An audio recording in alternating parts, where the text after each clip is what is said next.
à tous, bienvenue une fois encore sur nos séquences Zoom, un rendez-vous qui devient habituel sur Foot Normand, les interviews hebdomadaires qui s'enchaînent. Et cette semaine, une interview un peu spéciale puisqu'elle va s'inscrire dans le cadre d'une actualité forcément rebondissante, en tout cas très importante pour le football français et surtout le football amateur. C'est l'annonce de la saison blanche par la Fédération française de football à travers le COMEX qui s'était organisé mercredi. Pour parler de cette nouvelle forcément un petit peu triste, je vais accueillir un joueur de N3, capitaine de l'AF Virois, Axel Fluchet, bonjour. Bonjour Aurélien. Comment ça va Axel? Ça va, hein. Ça va. Ouais, vous êtes enfin fixé sur votre sort, alors il n'y a pas de surprise, mais au moins maintenant ça va être l'occasion de passer à autre chose. Exactement. Maintenant qu'on a eu l'aval officiel de cette décision, on va pouvoir maintenant se plonger directement dans la saison prochaine et continuer et commencer à se préparer. Ça a été une attente jugée par beaucoup d'acteurs, même observateurs, un petit peu longue. Est-ce que tu as trouvé ça, toi, de ton côté, vraiment long finalement? Alors, je sais qu'à Vire, vous avez eu un petit peu de Coupe de France, deux matchs en l'occurrence pour aller vous animer un petit peu l'hiver, mais est-ce que tu as trouvé ça long justement pour fixer le championnat? Ouais, c'est sûr. Bah, nous, on a eu forcément, comme tu l'as évoqué, la Coupe de France qui est un peu coupée, on va dire, cette trêve, cette absence de compétition. Derrière, ce qui était le plus long, c'était de savoir si on allait forcément reprendre parce que bah, on restait forcément en activité, on se préparait, on essayait de vraiment être dans le vrai pour si on faisait appel à nous, comme on a eu avec la Coupe de France. Donc, c'est sûr que c'était très long, mais encore une fois, moi, j'essaye de positiver dans le sens où on est quand même une pratique qui a quand même la chance. Quand je dis la chance, c'est de continuer à pratiquer, à avoir un peu un lien social. Il y a d'autres pratiques qui ne fonctionnent plus depuis l'arrêt, que ce soit le basket, le hand. Donc voilà, on va se dire que un peu dans le malheur qu'on est en train de vivre, on continue quand même à pratiquer. Et ça, c'est important. Alors concrètement, Axel, ça se passe comment dans un club comme l'AF Virois? Alors toi, tu es éducateur au club, donc forcément, tu as un petit peu d'activité. Ça se passe comment? Et ben carrément. Donc là, en fait, le sujet, c'est qu'on a les séances de jeunes qui continuent à œuvrer au sein de la Virois parce qu'on a besoin aussi de voir les jeunes et les jeunes ont aussi besoin de nous voir. Donc nous, on continue à faire une séance par semaine pour chaque catégorie, de la catégorie U7 jusqu'à la catégorie U18, féminine comprise. Donc il y a quand même du passage, on va dire c'est moins régulier que d'habitude, mais voilà, on voit quand même du monde, il y a une activité. Et sur le côté joueur, le parallèle, c'est que bah, nous, on s'entraîne une fois, donc le samedi matin, parce qu'il y a aussi des aléas de la situation avec les garçons qui travaillent, etc. Donc on se voit au moins une fois par semaine. Ouais, alors c'est forcément un travail à minima. Il y a, dans cette saison une forme de regret pour la Virois. Alors il y a eu, très peu de matchs de joués, mais est-ce que tu te dis que c'est peut-être une année de perdu? On sait qu'une carrière de joueur, c'est finalement assez court. Est-ce qu'il y a ce regret-là ou est-ce qu'on arrive, comme tu disais si bien tout à l'heure, à relativiser sur ça aussi? Oui, c'est sûr que c'est compliqué parce qu'on se dit que malheureusement, ça fait 2 ans, du moins 2 ans, 2 saisons où elles sont forcément tronquées. Et derrière, on se dit qu'on perd du temps. Et encore une fois, peut-être que je suis trop dans le positif, mais je relativise dans le sens où voilà, ça reste du sport en tant que joueur, clairement. Mais c'est sûr que c'est dur parce que voilà, quand on fait ce sport-là, on est engagé, on est investi et forcément, eh bien derrière, on aimerait tous, que ce soit footballeur, que ce soit d'autres sports, d'autres métiers, qu'on puisse vivre correctement, mais malheureusement, on doit vivre et faire avec ce virus pour l'instant. Il y a dans le discours de pas mal d'acteurs, parce qu'il y a eu beaucoup de réactions sur les réseaux sociaux, sur pas mal de sites internet et principalement chez Foot Normand, hein. On peut vous inviter d'ores et déjà à aller voir. On a recueilli pas mal de réactions. Il y aura celle évidemment que nous livre en ce moment Axel. Et Axel, justement, il y a beaucoup d'acteurs qui nous disent c'est l'occasion de se projeter d'ores et déjà vers la saison suivante. Alors, qu'est-ce que ça veut dire ça? Est-ce que tu partages leur avis? Est-ce que on peut déjà se tourner vers la saison suivante en sachant que pour l'instant, on ne sait pas de quoi demain sera fait? Bah, pour tout te dire, nous, déjà, on va dire dans le côté éducateur, on s'est déjà projeté sur l'année prochaine. On a déjà, le Covid a fait des choses où, bien sûr, ça nous a arrêtés, mais ça nous a aussi permis de travailler pour la saison suivante. Donc on a commencé, on a déjà intégré des projets qui vont avoir lieu, je l'espère, l'année prochaine. On aura juste à activer les leviers pour que ça puisse démarrer. Aujourd'hui, sur l'aspect sportif, bah, bien sûr que je pense que tous les coachs actuellement vont devoir se projeter sur la saison suivante. Je ne pense pas qu'ils vont attendre encore mai, voire juin pour se lancer. Ils vont d'ores et déjà commencer à travailler peut-être sur leur recrutement, sur leur fonctionnement dès l'année prochaine, et ce qui vont être conservés, ce qui ne vont pas être conservés. Je pense que d'ores et déjà, vu qu'ils ont eu la date comme quoi c'était terminé, aujourd'hui, ils vont commencer. Et je pense que c'est on va dire, un bien bénéfique pour les clubs parce qu'ils ont assez de temps pour se retourner sur la saison suivante.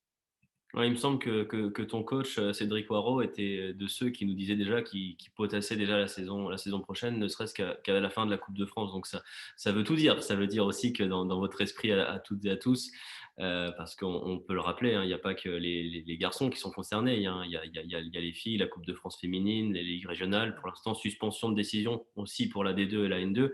Mais globalement, tout le monde est à l'arrêt. Et depuis un moment, Axel, c'était inéluctable dans la tête de tout le monde. Oui, oui, c'est sûr. Alors, encore pire pour ceux qui sont au niveau du National 2. Je pense que voilà, ça doit être très dur à encaisser. Mais encore une fois, je pense qu'ils malheureusement, ils doivent que subir comme tout le monde actuellement. J'espère pour eux, en tout cas, en tant que joueur, j'espère pour eux qu'ils reprendront. Mais voilà, si demain ils décident tous de ne pas reprendre, c'est qu'il y a forcément peut-être des difficultés pour faire reprendre ce championnat-là, malheureusement. Ouais, alors, il y aura des décisions qui seront prises par un prochain comité exécutif de la fédération concernant le N2 et la D2 féminine. Mais d'ores et déjà, il y a certaines têtes pensantes, certaines déclarations qui sont en train de voir le jour, et même pas plus tard que ces dernières heures, ces derniers jours plutôt, ces derniers jours. On a vu la Ligue de Bretagne et son comité directeur proposer un aménagement éventuel pour la fin de saison, une forme de championnat en échiquier qui va réunir des divisions N3, R1, R2 et R3, bref, des aménagements pour pourquoi pas proposer des tournois de fin de printemps, début d'été. Alors Axel, est-ce que c'est quelque chose qu'en tant que joueur te motiverait, ou est-ce que c'est quelque chose que tu trouves un petit peu illusoire là, à l'heure où le pays vit sur de nombreux départements et notamment deux Normands, un nouveau confinement? Je le vois sur deux points différents. C'est que le premier, c'est que bien évidemment, en tant que joueur, et je pense que même coach, même club, ça va permettre à ces clubs-là de préparer certainement la saison suivante. Que ce soit des joueurs qui vont venir en essai, qui vont peut-être partir dans d'autres horizons. C'est ce point-là, mais avec des points et des détails qui vont être très importants. Ça va dépendre de quel club contre qui on va jouer, parce qu'aujourd'hui, si le club ne fonctionne pas, c'est parce qu'il a zéro dépense. Hein. Il n'y a pas de transport, il n'y a pas de collation, il n'y a pas de restaurant pour le midi. En fait, il y a plein de choses à englober dans ce contexte-là. Donc oui, en tant que joueur, oui, parce qu'on retrouverait les terrains, on retrouverait un peu le côté, même si c'est compétition, match, etc. Mais il y a un deuxième point que moi, je vois qui peut être très compliqué, c'est aujourd'hui, on va empêcher un championnat de National 2, National 3 et tous les championnats régionaux à ne pas reprendre à cause de la pandémie, ce qu'on entend, et on va nous accepter de faire juste des tournois entre guillemets amicaux sur le secteur de notre département. Je trouverais ça quand même, on va dire, incroyable de relancer des mini-tournois alors que le championnat doit être arrêté complètement à cause de la pandémie.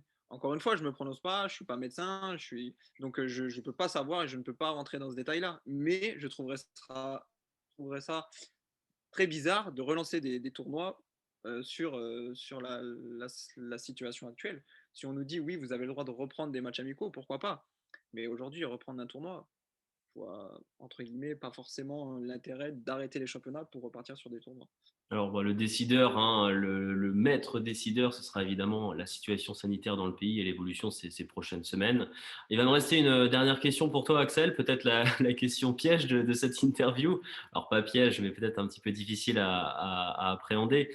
Est-ce que selon toi, dans la peau du joueur, là j'interroge vraiment le joueur de N3, est-ce qu'il faut que pour la saison 2021-2022 qui s'annonce, on a déjà des dates qui tombent, le calendrier de la saison prochaine d'ailleurs est tombé ces derniers jours, est-ce qu'il faut que les ligues, que la fédération anticipe des plans de secours, que tout soit un petit peu plus clair dès le départ? Est-ce qu'il ne faudrait pas deux phases, deux groupes en N3? Alors, c'est des idées que je donne comme ça à la va-vite. Est-ce qu'il ne faudrait pas, justement, je pense que tu entends le centre de cette question, est-ce qu'il ne faudrait pas anticiper davantage et proposer des voies de secours pour faciliter un petit peu la vie si d'aventure la pandémie venait à s'étendre encore de longs mois?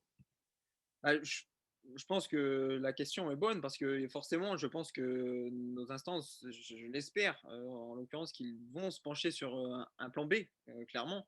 On a bien réussi à se relancer dans la Coupe de France en un temps très restreint. Euh, j'ai pas les chiffres et je sais pas s'il y a eu des chiffres, mais le fait qu'on ait repris la Coupe de France, est-ce qu'il y a eu de gros soucis à cause de la pandémie? C'est pour ça, je ne sais pas, j'ai pas la réponse. Donc aujourd'hui, je pense qu'aujourd'hui, on va être capable, et dans le long terme, de continuer à vivre, à continuer à pratiquer notre sport, à continuer à pratiquer notre métier, parce qu'il y en a certains qui sont impactés. Donc je pense qu'aujourd'hui, il va falloir trouver des solutions pour que le pays continue à vivre comme on le faisait avant. Et peut-être avec le vaccin, avec d'autres choses, encore une fois, je ne suis pas médecin, mais je pense qu'il va y avoir de l'amélioration, je l'espère.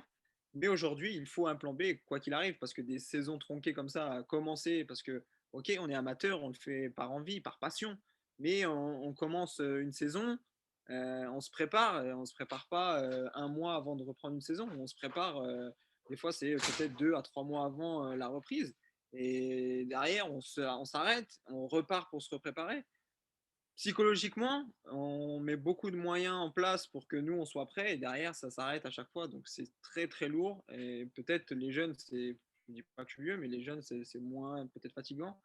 Et quand on a fait ça depuis un certain temps, ça commence à être lourd. Et aujourd'hui, oui, il faut trouver une solution parce que sinon, on va perdre énormément de licenciés et on va perdre des joueurs qui vont arrêter parce que marre et puis parce qu'il n'y a pas de suite à ce qu'on met en place avant, pendant et après les saisons, quoi. Alors, c'était la question piège, elle est brillamment répondue, tu t'en es bien sorti, bravo. Bah, il va me rester à te remercier, Axel, pour ce petit moment. On arrive au bout de cette interview Zoom, de ce rendez-vous de la semaine. Vous en avez l'habitude sur Foot Normand. La chose que j'ai envie de te souhaiter, en fait, c'est que la prochaine fois qu'on s'entretient par interview Zoom, c'est pour parler de football, tout simplement, et d'un match ou de la saison de la Virois. J'espère aussi, j'espère. Un grand plaisir en tout cas. Bah, merci de nous avoir répondu, Axel. Avec plaisir. On se retrouve évidemment, chers internautes qui nous suivez sur les réseaux sociaux, que ce soit Twitter, Facebook ou directement le site internet Foot Normand pour une prochaine interview Zoom. Ce sera normalement, si tout va bien, la semaine prochaine. Portez-vous bien et à très bientôt.